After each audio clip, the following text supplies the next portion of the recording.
Bumisita sa balwarte ng mga Duterte si Pangulong Bongbong Marcos isang araw matapos ang kanyang sona. Live mula sa Davao City, nangungun sa balita si News 5 Mindanao correspondent Bril Montalvo. Bril, anong pakay dyan ng Pangulo?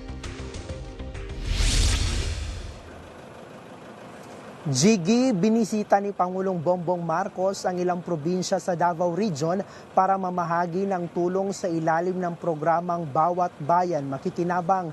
Kabilang sa mga binisita niya ang Davao de Oro kung saan namahagi siya ng bigas, mga makinaryang pang-agrikultura at tulong pinansyal. Binigyan ng tig 200,000 pesos na cash assistance ang bawat barangay. Sa halagang ito, 100,000 pesos ang paghahatian ng 5 scholars. Sa kasalukuyan, halos 37,000 barangay sa buong bansa ang nakatanggap ng pondo. At sa rollout sa Davao Region, higit 500 barangay ang benepisyaryo. Nangako ang Pangulo na kung maganda ang resulta, hihilingin niya sa Kongreso na dagdagan pa ang budget upang mas marami pang barangay ang makinabang. Jiggy. At Bril, may iba pa bang pinuntahan ng Pangulo dyan sa Davao?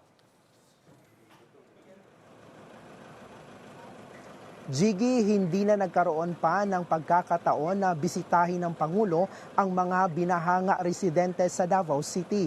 Pero nitong weekend nga, napinsala ng rumaragas ang baha ang ilang lugar sa lungsod.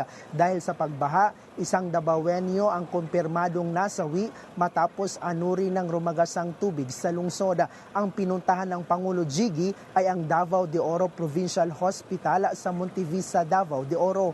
Ininspeksyon niya ang pinsalang tinamo nito matapos ang nangyaring magnitude 7.8 na lindol noong Hunyo. Para maisaayos ang ospital, pinagkalooban ito ng higit 147 million pesos na pondo.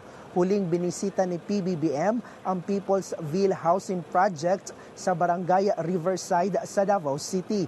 Higit 40 gusali at higit 7,000 units ang itatayo dito. Inaasahang matatapos ang nasabing proyekto sa susunod na taon. Narito ang pahayag mula sa Pangulo. Kasi ang ginagawa natin ngayon, hindi lang tayo gumagawa ng bahay, gumagawa tayo ng community na kumpleto na lahat. Dahil mahirap tirahan kung wala naman pupuntahan yung mga bata, walang malapit na palengke, hindi malapit sa trabaho. Yun ang mga tinitignan natin, hindi lang yung pagpatayo ng bahay.